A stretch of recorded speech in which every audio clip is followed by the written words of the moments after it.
ಯಾದಗಿರಿಯ ಯಾಳಗಿ ಗ್ರಾಮದಲ್ಲಿ ನಡೆದ ದುರ್ಘಟನೆ. ಜೆಸ್ಕಾಂ ಇಲಾಖೆ ನಿರ್ಲಕ್ಷ್ಯವೇ ಇದಕ್ಕೆ ಕಾರಣ. ಜಮೀನಿನಲ್ಲಿ ಹಾದು ಹೋಗಿರುವ ವಿದ್ಯುತ್ ತಂತಿ ತುಂಡಾಗಿ ಸಂಭವಿಸಿದ ಘಟನೆ. ಸ್ಥಳಕ್ಕೆ ಆಗಮಿಸಿ ಬೆಂಕಿ ನಂದಿಸಿದ ಅಗ್ನಿಶಾಮಕ ದಳ. ಬೆಂಕಿಯ ಕೆನ್ನಾಲಗೆಗೆ ಸುಟ್ಟು ಭಸ್ಮವಾದ ಕಬ್ಬಿನ ಬೆಳೆ. ಕಟಾವಿಗೆ ಬಂದ ಬೆಳೆ ಬೆಂಕಿ ಅವಘಡದಿಂದ ನಾಶ. ದೊಡ್ಡನಗೌಡ ಪಾಟೀಲ ಎಂಬುವರಿಗೆ ಸೇರಿದ 8 ಎಕರೆ ಕಬ್ಬಿನ ಬೆಳೆ ಸಂಪೂರ್ಣ ನಾಶ. ಜಮೀನಿನಲ್ಲಿದ್ದ ತೆಂಗು, ಮಾವು, ಕಬ್ಬಿನ ಬೆಳೆ ಸೇರಿ ಸುಮಾರು 20 ಲಕ್ಷ ರು ನಷ್ಟದ ಅಂದಾಜು. ಜೆಸ್ಕಾಂ ವಿರುದ್ಧ ರೈತರ ಆಕ್ರೋಶ. ಕೇವಲ 1 ವಾರದಲ್ಲಿ ಕಟಾವಿಗೆ ಬರಬೇಕಿದ್ದ ಕಬ್ಬಿನ ಬೆಳೆ ನಾಶ. ಕೆಂಬಾವಿ ಪೊಲೀಸ್ ಠಾಣೆಯಲ್ಲಿ ಪ್ರಕರಣ ದಾಖಲು. ಪೂರಾ ಸುಡದಲ್ಲೇಪ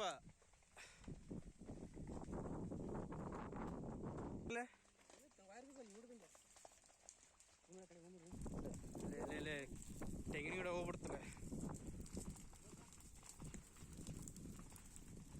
ಇಲ್ಲಿ ನೀರು ಬರಲ್ಲ ಇಲ್ಲಿ. ಈ ತೆಂಗಿನ ಗಿಡ, ಮಾವಿನ ಗಿಡ ಎಲ್ಲ ಸುಟ್ಬಿಡವು. ಈ ಮೇನವ್ರು ದೊಡ್ಡವ್ರು ಬಿದ್ದು ಹಂಗೆ ಸುಟ್ಬಿಟ್ಟದನ. ಮೇನವ್ರು ಬಿದ್ದು ಸುಟ್ಬಿಟ್ಟದ. ಹಾಂ, ದೊಡ್ಡದಾಗ ಅಲ್ಯೂಮಿನಿಯಂ ವೈರ್. ಅದೇ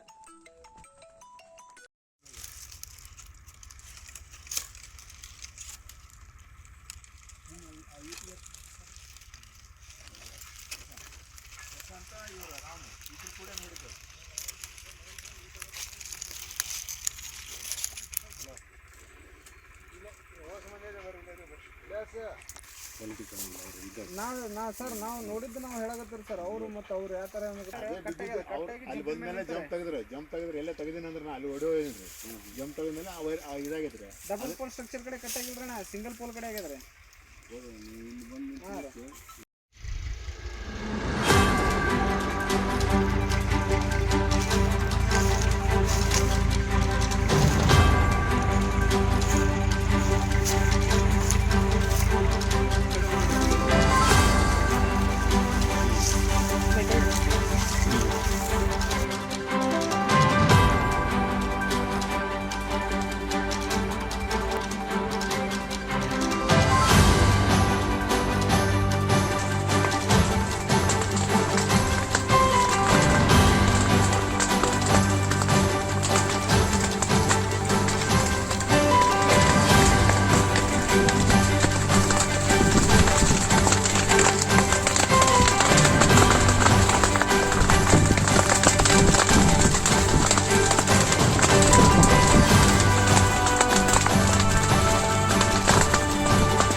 ಅದು ಫ್ಯಾಕ್ಟ್ರಿ ಮೇಲೆ ಇದ್ರೆ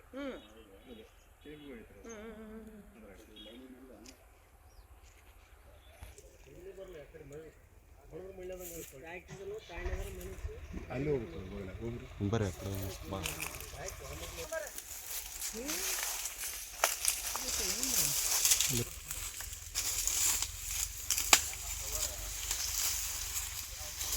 ಏನು ಲೈನ್ ಎತ್ತಾರ ಏನ್ರಿ? ಈಗ ಅದು ಇದಾಗಲ್ಲ.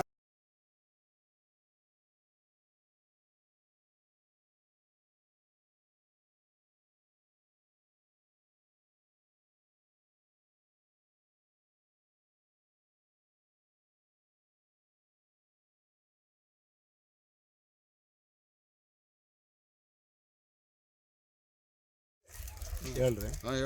ಇದು ನಮ್ಮ ಕಬ್ಬಿನ ಹೊಲ ರೀ. ಇದು ಮೇಲೆ 11 KV ವೈರ್ ಹೋಗೈತೆ ರೀ.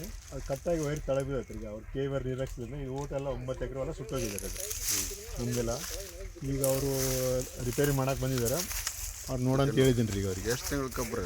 ಈಗ 14 ತಿಂಗಳು ಕಬ್ಬು ಐತೆ ರೀ ಟೋಟಲ್. ಫ್ಯಾಕ್ಟ್ರಿಗೆ ಒಯ್ಯಿ ಅಂತೇಳಿ ಅವರು ಒಯ್ದಿಲ್ಲ. ಕಟಾವಿಗೆ ಬಂದಿದೆ, ಪೂರ ಕಟಾವಿಗೆ ಬಂದಿದೆ, ಇನ್ನೂ ಒಯ್ದಿಲ್ಲ ರೀ ಅವರು. ಅವ್ರಿಗೇನು ಹೇಳಿದ್ದೀನಿ, ಇವ್ರಿಗೇನು ಬಂದು ಹೋಗಿದ್ದಾರೆ. 2-3 ಸಲ ಹೇಳಿದ್ವಿ ನಾವು. ಇದು ಯಾರು ನಿರ್ಲಕ್ಷ್ಯ ಆಗುತ್ತೆ? KVR ನಿರ್ಲಕ್ಷ್ಯದಿಂದ ಆಗಿದ್ರಿ. ಮೇಲಾಗಿ ಫ್ಯಾಕ್ಟ್ರಿ ಇಟ್ಟೈತಿ, ಒಯ್ಬೇಕಾಯ್ತು, ಒಯ್ದಿಲ್ಲ ನಮ್ಮ ಕಬ್ಬು. ಈಗ 13 ತಿಂಗಳಿಂದ ಕಬ್ಬು ಹಂಗೆ ನಿಂತಿದೆ. ಅವ್ರಿಗೆ ಒಂದು 8-10 ಸಲ ಭೇಟಿಯಾಗಿದ್ದೀನಿ ನಾನು. ಫ್ಯಾಕ್ಟ್ರಿಗೇನು ಹೋಗಿ ಬಂದಿನಿ, ಎಮ್ ಡಿಗೇನೋ ಫೋನ್ ಮಾಡಿದ್ದೀನಿ, ಇವ್ರು ಉಳಿದಾರೆ ಎಲ್ಲರಿಗೂ ಫೋನ್ ಮಾಡಿದ್ದೀನಿ, ಯಾರೂ ಕಿವಾಗ ಹಾಕ್ಕೊಳ್ತಾ ಇಲ್ಲ. ಕಟಾವು ಡೇಟ್ ಅಂತ ಹೋದ ಸಲ ನವಂಬರ್ 11ಕ್ಕೆ ಇತ್ತು ರೀ. ಇಲ್ಲಿ ತನಕ ಆದ್ರೆ 14-15 ತಿಂಗಳಾದ್ರೂ ಕಬ್ಬು ಮುಟ್ತಾ ಇಲ್ಲ. ಒಬ್ರಿಗೊಬ್ರು ಅಲಕ್ಷಣ, ಒಬ್ರು ಯಾರು ಎತ್ತಾ ಇಲ್ಲ ಫೋನ್. ಇದಕ್ಕೆ ಜವಾಬ್ದಾರಿ KV ಅವರು ಪ್ಲಸ್ ಫ್ಯಾಕ್ಟ್ರಿಯವರು. ಈಗ ನನಗೆ ಪರಿಹಾರ ಏನೈತೆ ಅದನ್ನ ಕೊಡಿಸ್ಬೇಕು ಅವರು. ಎಷ್ಟು ಸ್ವಲ್ಪ ಹೆಚ್ಚು ಕಡಿಮೆ ಬೇಲಿ, ಕಬ್ಬು ಮತ್ತು ನಂದು ತೆಂಗಿನ ಗಿಡ, ಮಾವಿನ ಗಿಡ ಸೇರಿಸಿ ಒಂದು 20 ಲಕ್ಷ ಜನ ಲುಕ್ಷನ್ ಆಗಿದೆ ಇವರು. ಏನೇನು ಸುಟ್ಟೋಗಿದ್ದಾರೆ? ಕಬ್ಬು ಸುಟ್ಟಿದೆ, ಪೂರ 7.5 ಎಕರೆ ಕಬ್ಬು ಸುಟ್ಟಿದೆ. ಒಂದು 70 ತೆಂಗಿನ ಗಿಡ ಸುತ್ತವ, ಮನೆ ಗಿಡ ಹೋಗ್ಯಾವ್ರಿ, ಪ್ಲಸ್ ತಂತಿ ಬೇಲೆ ಎಲ್ಲ ಸುಟ್ಟೋಗಿದೆ. ಆಮೇಲೆ ಡ್ರಿಪ್ ಹೋಗಿದ್ದಾರೆ. ಡ್ರಿಪ್ ಇದೆ ನಮ್ಮ ಸಿಸ್ಟಮ್, ಡ್ರಿಪ್ ಎಲ್ಲ ಸುಟ್ಟೋಗಿದೆ. ಒಂದು 2 ಲಕ್ಷ ರೂಪಾಯಿ ಡ್ರಿಪ್ ಸುಟ್ಟಿದೆ. ಈ ಫೈರ್ನರ್ ಬಂದು ಫೈರ್ ಆರಿಸಿದ್ದಾರೆ. VA ಆಗಿ ಹೇಳಿದ್ದೀವಿ ರೀ, ಅವರು ಬಂದಿದ್ದಾರೆ. ಪೊಲೀಸರು ಬಂದು ಹೋಗಿದ್ದಾರೆ. ಅವರು ಫೈರ್ದವ್ರು ಬಂದು FIR ಮಾಡ್ಕೊಂಡವ್ರು. ಫ್ಯಾಕ್ಟ್ರಿಯಿಂದ ಒಂದು ಇದನ್ನು ಕಳಿಸಿದ್ರು, ಏನೋ ಫೈರ್ದು ಅದನ್ನು ಕಳಿಸಿ ಅವರು ಆರಿಸಿ ಹೋಗಿದ್ದಾರೆ. ಇಷ್ಟು 70 ತಮ್ಮ ಹೆಸರು? ದೊಡ್ಡನಗೌಡರು.